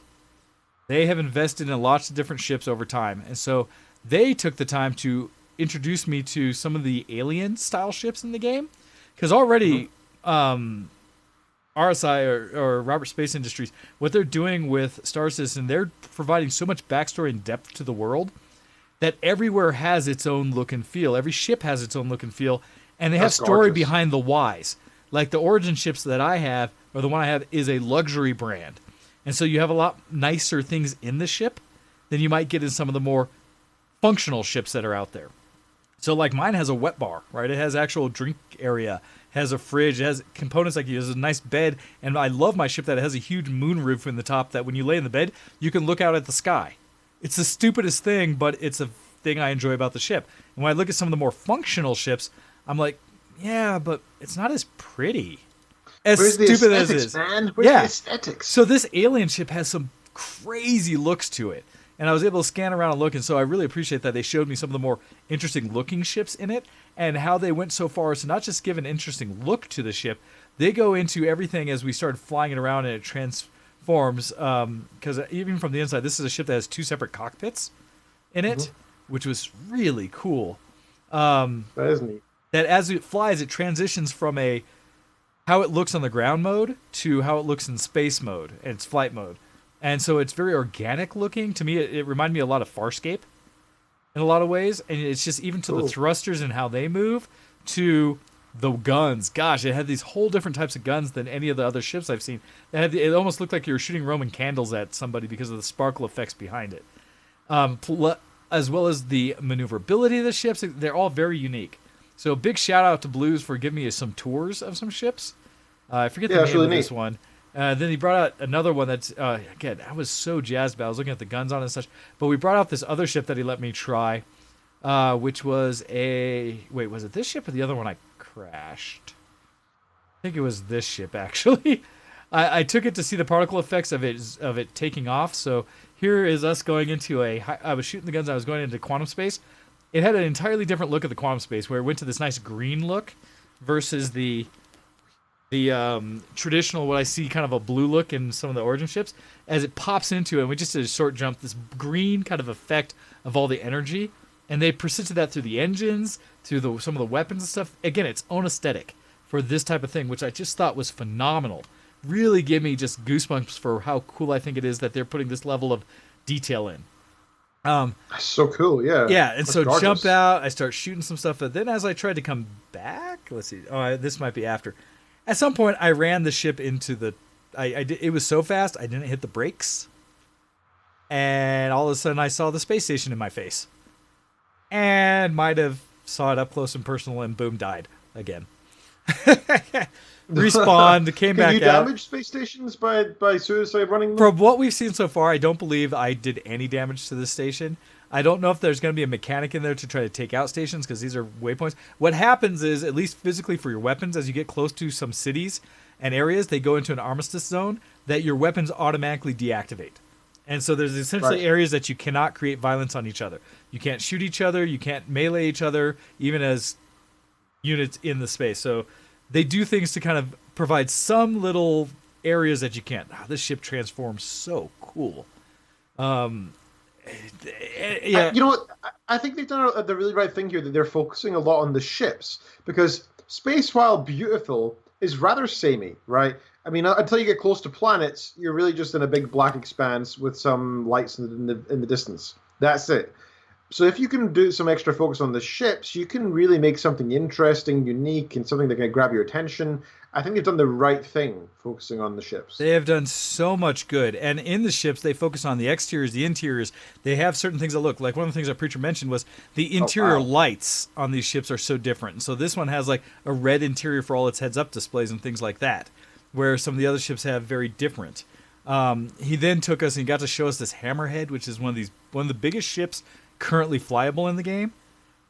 We did a tour around it, and so I took his little ship, jumped out. In fact, there's a whole story after the fact of the negative things that happen when you go flying around with Wayne. He had to pay some bills due to my actions. But like even this ship, when you exit it, the cockpit opens and kind of an iris kind of thing, just gorgeous. And you get out, and I EV'd out of it and such, and just like I'm in space. And then they have stations where as you get to close to the platform, it sucks you down with gravity, and then you're running around. I've gotten pretty good at that. They were joking on me earlier, but I got pretty good at it. I only think I fell out and broke my feet or legs once because I fell from too far. We had stories, So man. there's artificial gravity on these stations then? Yeah, They have once you like get the turn? in the station, it's artificial gravity. And once you get close enough to the platforms, it'll apply gravity, and all of a sudden you kind of fall down, and you're now in walking mode. And such. So I can just gush about so much. So we went on the ship. It's funny because some of these ships, and this is an example, are so big you can get lost in them. It takes time to get familiar with the layout of these ships to say, how do I get to the cockpit? How do I get to the turrets? How do I get to the cargo hold? How do I get to where crew portions are where I can go sleep and things like that? And there's a mechanic. If you sleep on the ship, it ties your respawn point to it. And so you can actually, Cool. I tried this before in my 300. I landed on a planet in the middle of nowhere, jumped in my bed, went to sleep, logged out. When I came back in, my ship spawned with me in the bed at that location on the planet. And I was just like, Neat. that's freaking awesome. I found an airlock by accident, almost fell out of the ship. And it's funny, we were actually playing around on the ship so long that we heard an announcement from the station saying, your ship is about to be, we need that space again, and we're going to like take your ship back into storage, which basically despawns it. And the key is not to be on the ship when that happens. And so What happens if that does happen? I don't know exactly because we all jumped off. We're like, oh, time to Wise. get out of the ship. And so Preacher in the chat has been saying a few interesting things. I'll do it in reverse chronological order. At least, first of all, he said, lol, insurance claims for ships don't cost anything unless you expedite the claim. True. No harm done. it just takes time where, like, I think on average, it's 7.5 minutes of real to game time to get that ship in. And so it's a slight consequence to action, not a terrible one. You'll actually see on the stream here shortly this ship just disappears because it does despawn. But he said that after our missions here that he had to reclaim like 7 or 8 ships. Right. There it goes. Bing! Ship's gone. So that was just a funny thing. That's we're a gonna little do. silly. I think it is alpha though, right? So these will be things that I hope that eventually they maybe like at least make it but get taken into a dark hangar or something. Well, it made sense in a lot of ways because it's having to deal with all of these people could have ships. So yeah, there's a ton of immersion in the game. If that's one of the worst cases of lack of immersion, I'm okay. In all honesty, the fact that I can walk from outside to inside the ship, you'll hear me on the stream multiple times comment to like, I am in the ship, but I'm looking out the window at another person in their ship who can wave at me. Wow. All right, that's all cool. in the one persistent universe kind of thing. And so there's lots of just little things. I'm even in this part showing that there is a toilet in this mining ship that we were playing with next. And because it's just, again, the realism of what they do. And I think they're even trying to put mechanics for all of that in there. Anyhow, we decided as a group, one of the better things you can do if you're not trying to go do action missions and taking out bounties and such is to go mine resources. And it's one of those things that, honestly, a lot of people are like, mining seems boring, right? But when you're doing it as a team, and Star Citizen's doing a great mechanic where everything takes action to accomplish, And so nothing is just passive. I just point, shoot, I'm done, right? You have to do things for the mining to occur. And so it started making the experience so much more fun to pull off. All right, I was kind of looking around the ship. We end up going, this is a bigger ship, into Quantum Drive, and to get to a planet to do mining. It's a really neat, it looks industrial, right? It has it.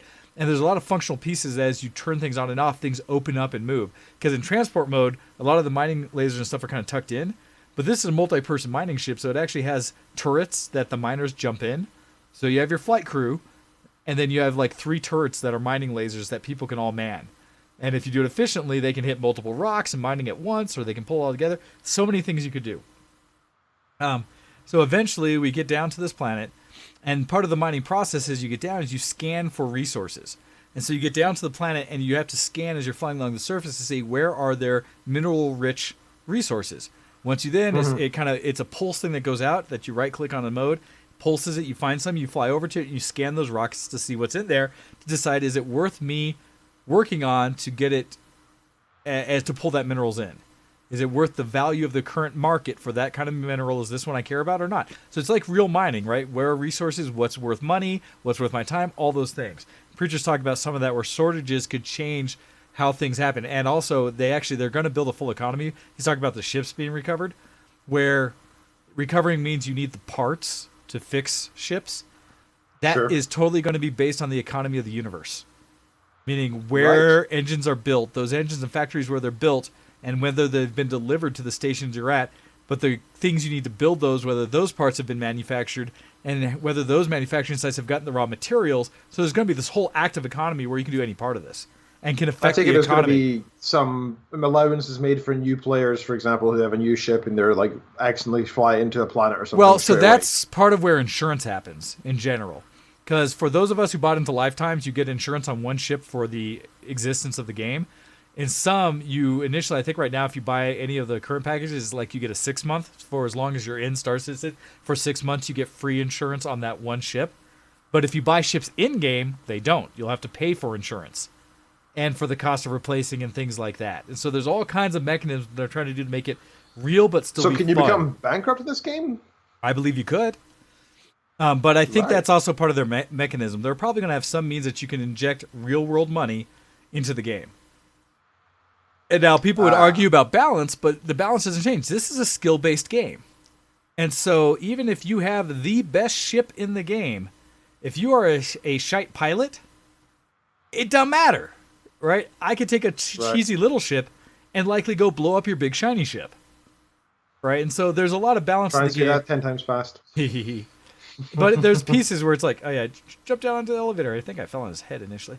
We actually did some mining too, where we found some resources on the planet that were not meant for ship recovery, and ran out to and mined them by hand, and such. So there's multiple levels, and that was its own fun thing because we're coordinating. So pull out my little mining laser, scan it, and I'm looking at it like, all right, what's in this material? And just to do mining, you have to scan, see what's in there, and then you have to turn your mining laser to decide if I'm going to blow this one open.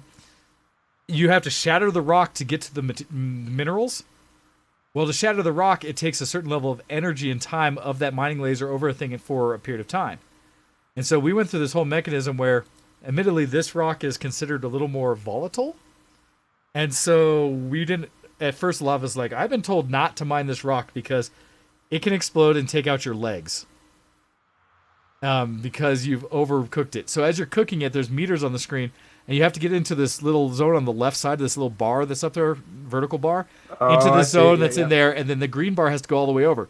Once you're in that zone, you have to adjust through your mouse wheel your mining laser's power to keep it in the green zone. If you go above the green zone, the rock's going to explode and potentially kill you.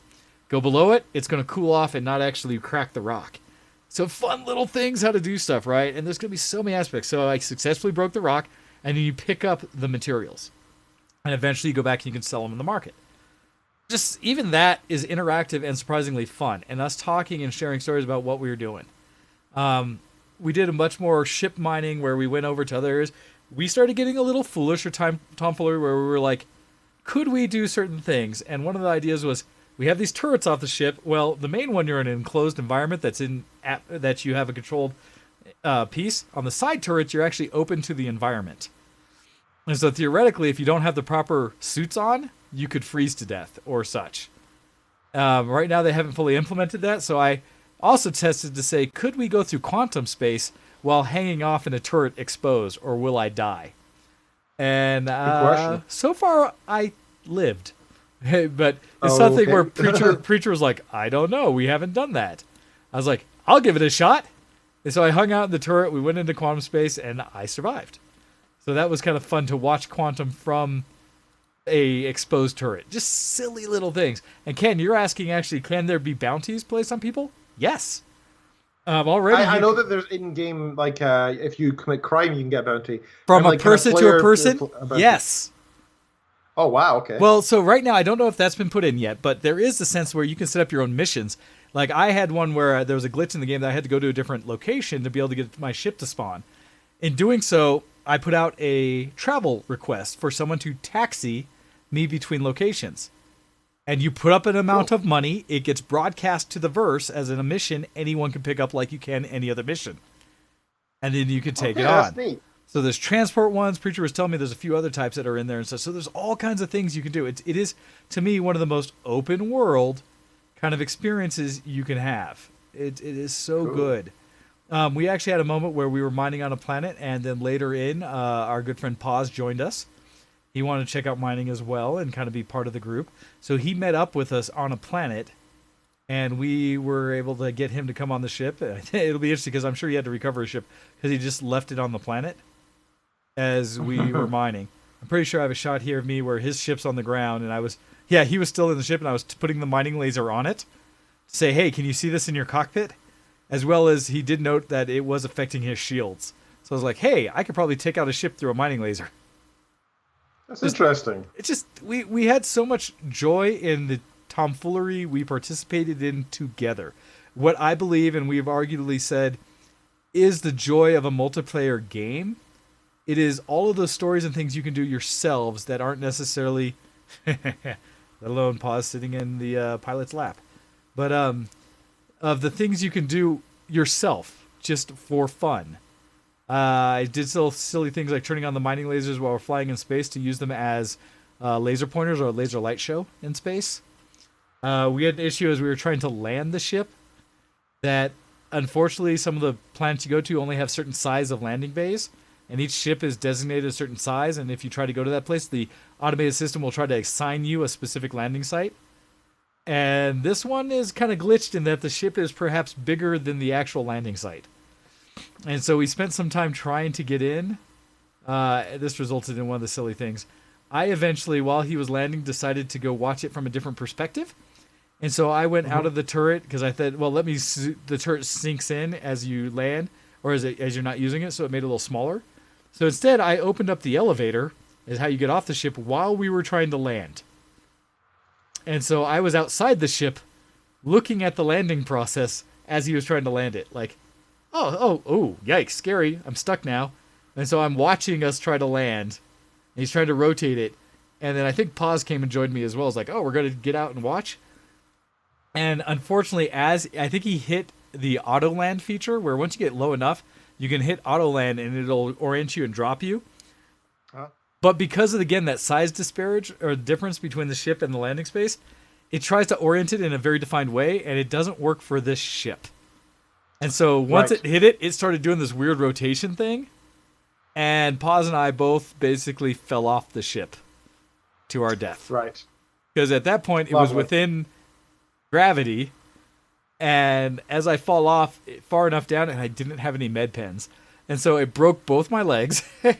And I see my little icon of my person on it in the bottom left, suddenly just flashing with a big bunch of my body like, yeah, you ain't good.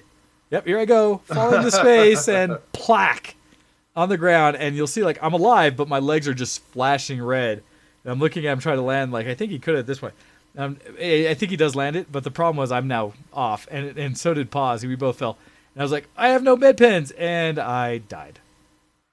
And so... Again, just silly experience, and then Paz died next to me, and thankfully we were on the planet, so we were able to wake up on that planet versus having to be back where we had started. So it's just fun, right? And so that's really what I think we experienced throughout this was that the kind of stories you tell through interacting with other real people and just chatting about it and what you're doing. And we were telling our own stories. Because we were all amongst each other, we were sharing our own interpretation of what we were seeing in the world, joking and things like that, jumping on and off some of the trams and things. I was window shopping at new weapons and guns that were like, ooh, what's this? Stuff like that. Just cool stuff. And they've even put lore into the universe where, like, the planet we ended up here in the business district was all owned by one of these people who created the planet, owned it initially. And so there's these big gold statues of this guy around the area. So cool. And there's actually a plaque that talks about here, the foundations I lay are so we may all stand higher. Arkabal, and which planet are we on Hurston and stuff. It just, there's so much depth. And later, not in this stream, because this was us playing, I kept playing after most people jumped off. I was just showcasing the prettiness of the universe and the technology, and just, dang, they're doing something. I was actually telling, I think, pause after the fact, I am trying to curb my enthusiasm. I'm trying to keep myself from being so hype, because it's an alpha, and there's still a lot of concern that whether this will all come to fruition and whether they will spend the money appropriately and make a solid game, or if they're going to go bankrupt in the process. But at least where it's at right now, I am really happy and excited. I am really jazzed that there's other people online to play with. And I'm hoping other people that have access to Star Citizen or purchased accounts from years ago, because I looked at my backer account, and it says, I paid for it in 2012. And so it has been a long process that they are still working on this game, and it's not out yet. All that criticism is true and appropriate, but yes. But it's just something where I want others, if they are into it, to check it out again, see where that's at today. It's still appropriate to wait to see when the final game's released. But right now, dang if that's not cool. So that is my quick spill. If you want to see more, see the streams I did.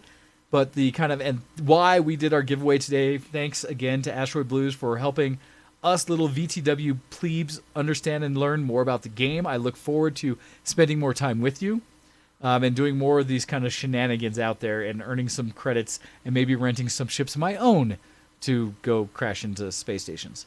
So thank you again to Asteroid Blues and for all your support and our interaction together with VTW. Really appreciate it. Big shout out to Preacher and to Spinbot and Pause, all of you for jumping in and enjoying this together. So that's what people who have earned the keys and the experiences of those holiday packs have to look forward to. Hopefully you guys will enjoy all of that. So thank you. So awesome. All right, with that, I will transition us off of the Star Citizen discussion. Thank you very much for that. I do want to get back into some of the CES discussion because this is... I have a bunch of CES articles and a couple of non-CES articles as well. All right. Well, I did want to, if we can, focus a little bit on the CES just because of time. It just came up. Sure. Unless you have anything that is pressing. And unfortunately, don't know if pressing, but sure. Okay. Yeah. No. I mean, this is why, for those who see behind the scenes, Ken and I have this Google Doc that we do our notes in, that my section keeps growing over time for all the things I'd like to talk about. And then every once in a while, I just delete some of the stories off the top that we didn't get to, but are now no longer relevant. And so I always have a thing to go to, right, of stuff that could happen. I think, can bounce back and forth with things we enjoyed. So bring up whatever article you'd like, Ken. One of the ones I'll be referencing is actually from The Guardian, as this has kind of a whole slew of random aspects. CES is such a big show that, in general, I just want, there are so many different aspects that people can see and do with it, that it's almost impossible to capture everything that was there. Okay? Yes. And so what I have is basically I have a couple of lists of top 20 and top 5 things from CNET. So if I started to go through that, maybe there'd be some overlap and we could probably talk about some of the same things that way. That might be anything that comes up that I've already heard about, seen, let's go. All right. So this is from CNET's the best products of CES 2020, and that's the article I'm looking at. Okay, the Alienware concept UFO. Yes. This is one of from the gaming prototypes on this list. This is one of those gaming centric things, and I'm hoping to pull some of those as well. So because it's a lot more polished than most CES prototypes, it is now in the list, and they're confident it's likely to become a real product. This is a handheld gaming PC, essentially a Nintendo Switch for PC games. It's called the Alienware Concept UFO. So, sir, what do you know about this? So what I've heard about this, and this one was Alienware again, right? Yep. There's very little knowledge there's no specs on this yet. What they have shown so far is strictly people's handheld interaction, look at, see, feel, do. And this one in particular, it was, what do I want to say? It was modeled after, or a lot of people are at least talking about, the Nintendo Switch as what was likely a major part of the influence for it. Because it has that kind of screen in the middle, controls on the edges, as well as I believe the screens themselves the controllers are removable. In fact, here is a shot of it for everyone on the stream. And from the show, what I know is people did play with it, and they said it looked and felt gorgeous. It sounds like it's a standalone gaming experience as a PC.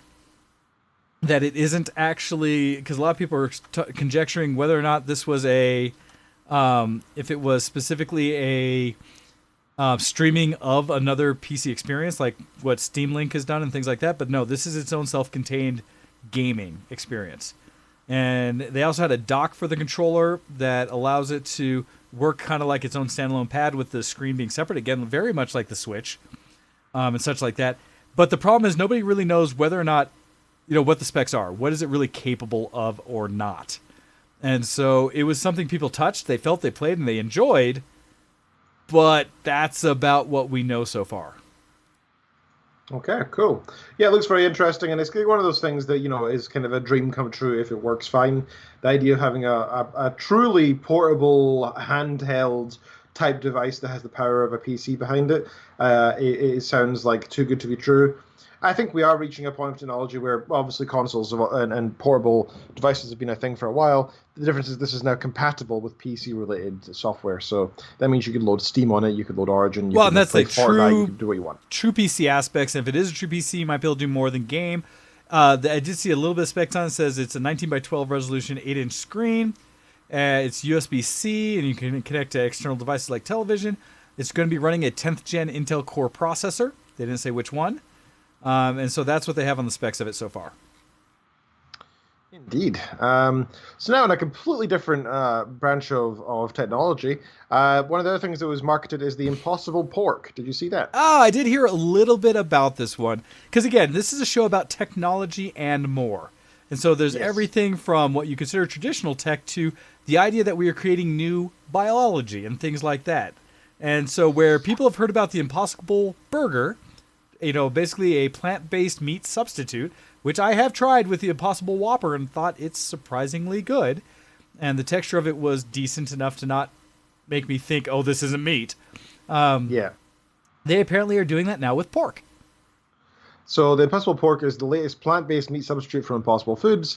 Made a big impact at CES 2020 and generally decent remarks from taste testers. It doesn't have an exact launch date, but is generally expected to be seen in grocery stores and or restaurants later this year. Similar to the Impossible Burger 2.0, which was released at CES last year and rolled out also last year. So that's interesting. It's nice to see him. Like, I personally don't really subscribe to this whole, I don't eat meat, right? I haven't done for over a year and a bit now. Weirdo. I eat fish, but that I don't know. For me, I'm like, if you don't want to eat meat, don't eat meat, right? Like, I think I think the audience for this, right? People who have grown up and love meat and have their whole lives, who consciously want to try something different, but miss meat, right? That in their mind they're like, but I'm craving a burger, and I've tried a non-meat burger. I've tried like a traditional, even where it's just like a sandwich, right? Where you have lettuce, tomato, or it's just no meat on it, traditional ingredients, and you're like, but it's not a burger. And so there are things that I absolutely associate with specific tastes. And so I've had different types of tacos and stuff, right? Different types of burgers or sandwiches. But there's a moment when I just want a Whopper, right? I don't even want the nice, big, juicy, whatever burger from a fancy restaurant. I want a Whopper because it's a specific experience. And so for that thing, right, that thing you associate with, like bacon, just whatever things that you consume, having a substitute that still allows you to eat more consciously, where maybe I don't want meat, but I want that experience. That's what this is for, right? Because if you've never been a meat eater and you don't care for it, then why do you need this? You don't. But if you're traditionally a meat eater and you cannot fathom how you could have some of your favorite dishes without that meat texture and flavor, that's what this is for. Absolutely. So I don't really care personally for it. Like, I don't go out of my way to eat. To be honest, I generally find that the meat substitute stuff is not particularly good. I just prefer not to eat meat and eat other things. There's a lot of other foods out there that are good. I mean, it's not as if you have to stop eating pizza just so you don't eat meat, right? There's a lot of junk food out there and tasty things out there. There's a whole different level of recipe and design and things to do to eat non-meat. I've had some lovely vegan and vegetarian dishes, but I did not have those recipes. And when I tried, I did not do as well at it. It took me going to a restaurant or someone who's been eating that way for some time to produce a meal that I was satisfied with that was also non-meat, right? Where this is a way for people to transition.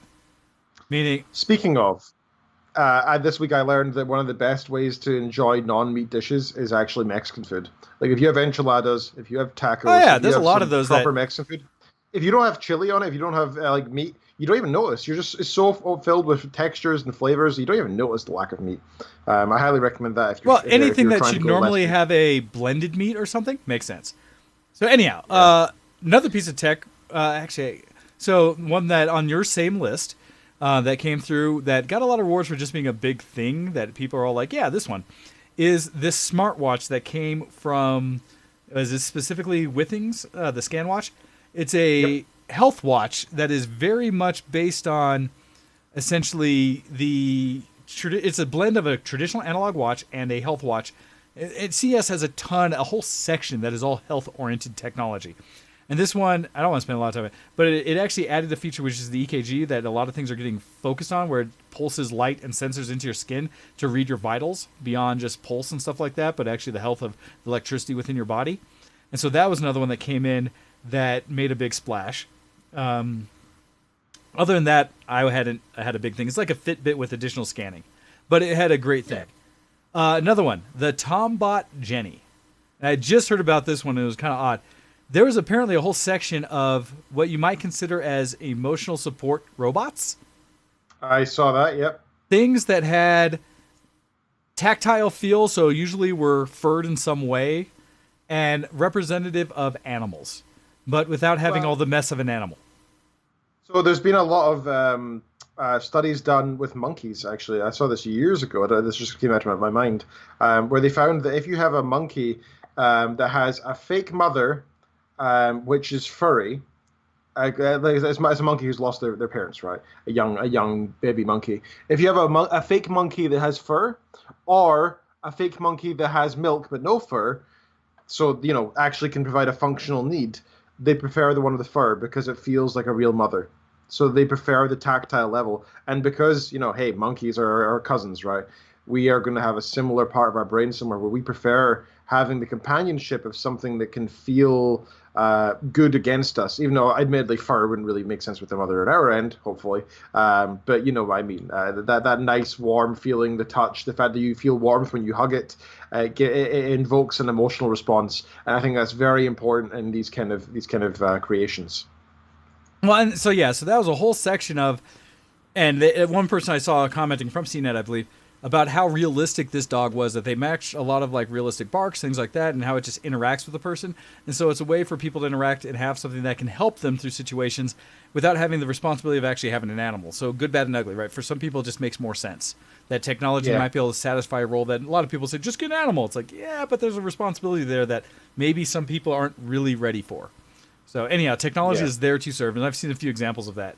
I did not... this one was for people who are into makeup and things like this. It was designing kind of a combination of things to allow you to very much create your own custom look, feel, and such for makeup. And so it takes some of the concept. I heard it compared to mixing cans of paint at a store, where you take certain palettes, you know what color you want, there's ratios, it figures it out for you and presents you the final product. That they're able to do that now with some various makeups. And so that you can get an even more customized makeup palette without having to go and buy all the individual sticks. You can kind of make it up on the fly however much you need at a specific color and type. I think that's cool because it reduces waste and it allows you to have more creativity. It's probably cheaper too in the long run. Another one they came up with was a prosthetic hand. I didn't go into details of this, but there's so many things that come in, again, with health and augmentation of helping people, that lighter materials, more intuitiveness, where it actually, this one's Brainco's AI prosthetic.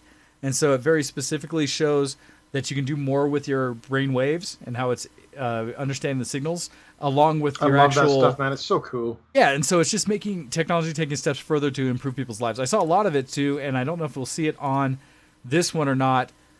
Stuff about better hearing aids and audio things that are Bluetooth enabled that do a lot more, that are more discreet and can tie into other technologies so that you're getting everything out of it. Seen stuff with this. Another one that I don't care about much, but showed up was the Samsung Galaxy Chromebook. They apparently came out with a newer, stronger Chrome book that is kind of like the non-official, they said Pixel 2 Chromebook or something, where Google's not actually producing one. Samsung has one that kind of hits all the key elements of it that they're after. These are just, again, some of their favorites. There was a lot of foldable technology and screens at the show. Everything from a couple phones to a couple tablets and such like that, where it's essentially a screen that goes past a foldable section so that theoretically you can minimize the space of it when it's in your pocket. But when you want to use it, you can open it up and have the full tablet size or whatever it is you care about. Basically, that tech of foldable LCD or visual technology has been improved such that now we're actually seeing devices that will come out with it. For me, it's not a big deal, although I love the idea of foldable displays or flexible displays, because I think the application of that goes far beyond phones and tablets. As you start getting to other types of displays. So personally, I'm not interested in the obvious things. Like I don't really give a crap about a foldable tablet, a foldable phone. I don't care, right? I'm looking forward to the technology where this can potentially be useful in specific creative situations. Perhaps some survival tech, perhaps spaceships, where space is very important. We're trying to minimize the usage of things. Or perhaps on other devices that can now have screens that are otherwise wouldn't be able to because they are of the shape of them. Yep, that's where it gets better. That kind of thing. Yep, yeah. That's where it gets big. Also, I've skipped a few things, but there's a bunch of other tech that's out there. Because again, you can't capture all of CES. I think it was CNET, as their thing said, they had like 200 people covering the show, and 75 plus hours of content they've already released, and probably more to come. As a heads up, go look for CES. I actually had struggles this time finding specific things I cared about. I had to hunt a bit to find the things that I thought were more interesting. Just as quick notes, things like Fisker showed out their Ocean, an SUV that's another EV, fully electric, under 40 grand, showing that the EV market is starting to really reach consumer level and not premium. And so you're going to see more and more, I think, user-friendly electric vehicles out there and a higher market value for them. So just kind of showing that one off. I skipped over like the automatic toothbrush stuff. Another one that there's a lot that people don't realize is that, and my parents saw because I was showing them some of the streams, LG always has a big one, Samsung as well, for like household items. So smart washers, washing machines. I saw some of their keynotes showing like the new tap-through technology. I think it was LG or Samsung, one of the two, where you could see through glass that they put on some of the appliances, like your oven or your refrigerator, to see what's inside that's insulated so it doesn't let heat or cool out. I'm into that, yeah. Well, and their idea being, instead of releasing the heat out of the oven or opening the cold of your fridge, you double tap on the glass, it goes clear, and you can see what's inside. And double tap it again, it goes dark. That's pretty cool. It's not necessary, but it's technology, and it's out there. So there's a huge market for household things like that a lot of people never know. And this is, again, where, Ken, I cannot wait to get you to go to the show with me, because it is mind-blowing, all that's there. Like, if we spend 3 days fairly actively running around the con, we will not cover it all. Yeah. That you kind of have to pick and choose that here's our focus, and then we do a quick brush through the little sections to say here's other cool things, but here's what we care about. There are adult items as well. I won't show the image of this one, but there are some companies that have focused on adult entertainment in the physical sense and wireless or other connected devices. I'll put it out that way. More smart technology in various areas. They had GE showed off a hub microwave that, because half the time your microwave's just sitting there with a big empty space, so they're now providing it with a big screen that you can, again, see through, but when you need to, you can use it for your smart everything, right? Your connected home. Displays about temperature news displays, right? And it's up above. It actually makes a lot of sense that might be where you'd put a second screen and things. Absolutely. Right, so much cool stuff. And again, too much sound bars to different types of connected media devices. I'm trying to think. So those are some of the ones in that list. I wanted to make sure and focus and capture a couple. Kuro, if you follow his link, he was showing that somebody was trying to make a point that there's also a lot of fake tech. So they brought a potato into CES to say that there's a lot of useless gadgets. That's true. Okay, there are. That's a fair comment, to be fair. Well, a lot of the things they're showing is actually just the potential technology that's out there. Things beyond what everyday needs are. I get it. I've talked to people at conferences and research conferences who have this interesting idea and they're following it along. And then somebody asks them, so what's it for? And they're like, well, that's something we're going to have to explore. And it's like, there's some respects, like if you're following a mathematical concept, that's completely fine. But I met this one person. Okay, I probably shouldn't be saying this, but I don't really care. I would have said it to their face, and I tried to, but I was told not to. I met this one person whose team made a sphere that was a screen, like a magic ball. Okay. And they said that they're kind of the guy working, but they said it works really well as a world map. And I was like, well, obviously, right? That's kind of the only thing you could really think of that's spherical that's useful to have on a sphere. And I was like, so what else have you tried? How long have you been trying for? And they went, no, it's been a year and a half, and we've not really found anything else. And I sort of said, well, that's because it's not useful. We don't see anything else spherical. You don't see other things to apply it to, yeah. Like, there's nothing else. I literally couldn't think of it. That was like 3 years ago, and I still can't think of anything else that's spherical that I want to see as a sphere. But they spent like hundreds of thousands of pounds of real money on this screen that was like a ball, and I was like, why? Well, it ended up becoming an art project. Right? This goes back to where you would hope the people that are providing money for research are adjudicating projects with some level of balance on value of the proposition versus whiz bang cool factor, right? I get that it's important to have. It's like investments, right? You don't only do safe investments. You do some medium, and you do a very small amount of high risk because it's just part and parcel of what you do, right? And the same with research. You should occasionally let out research grants for really unlikely things or stuff that might not have any outcome, but we may as well try and see. Go for it. It's very important. But sometimes you look at it and you're like, oh my God, what the hell? Some are just, in a way, ridiculous. Yes. Anyhow, so, and you will see a lot of that CES because some things are bleeding edge. I don't know what the percentage is, but I would say there's a large percentage of things you'll see at the Consumer Electronics Show that will never make their way to market. That you will never actually see become something. And I'm just like, yeah, there's a lot that's out there. So but in that vein, there's still things that you see that are actually coming to market or things that are at least really good ideas that excite you for what the potential is. One of the ones, and so focus a little bit as we get towards the end of the show here on some of the gaming tech I saw. We talked about the shot from the UFO as one device. I admit I was focusing on a lot of monitor tech because I'm in the market for a replacement monitor for what I've got. There were a few that came up. One was from two companies, but the ROG was one of the example. The Swift showed off NVIDIA-based G-Sync displays that, because of the new micro LED technology, have created very fast refresh displays and such. And so they, as well as some other pieces to it, what they've done with the kind of panel technology they have, they're now pushing displays for gaming as fast as 360 hertz refresh. And so really marketed at those competitive gamers. Now, these are, from what I've seen, are 1080p displays versus any higher rate, but it's really about the speed.